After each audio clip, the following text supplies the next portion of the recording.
Happy morning friends, எல்லோரும் எப்படி இருக்கீங்க? நீங்கள் வாசலில் பார்த்தீங்கன்னா இந்த குழந்தை தான் போட்டிருந்தேன்.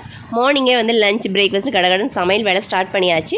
மதியம் லஞ்சுக்கு என்ன மெனுனா கத்திரிக்காய் சாம்பார், வெண்டைக்காய் பொரியல், தக்காளி ரசம் வச்சுருக்கேன். சாதம் பார்த்தீங்கன்னா ஒரு 12:30க்கு மேலே வந்து வச்சுப்பேன். ஸோ மார்னிங் பிரேக்ஃபாஸ்ட்டுக்கு இட்லியும் குருமாவும் தான்.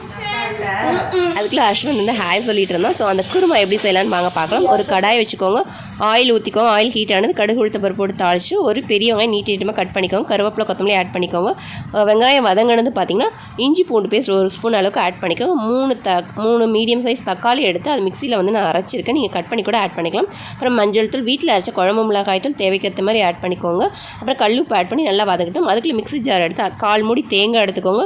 ஒரு ஸ்பூன் அளவுக்கு சோம்பு, ஒரு பட்டை, 2 லவங்கம், கொஞ்சமாக பொட்டுக்கள் ஆட் பண்ணி அதை அரைச்சிட்டு இந்த தக்காளி பாருங்கள் நல்லா ஆயில் பிரிஞ்சு வந்ததுக்கப்புறமா இதை வந்து ஆட் பண்ணிக்கோங்க. தேவையான அளவுக்கு தண்ணி ஆட் பண்ணி நல்லா கொதிச்சதும் கொத்தமல்லி தூவி ஸ்டவ் ஆஃப் பண்ணிடலாம். இது இட்லி, தோசை, சப்பாத்திக்கு ஆப்டாக இருக்கும். தேங்க்ஸ் ஃபார் வாட்சிங்.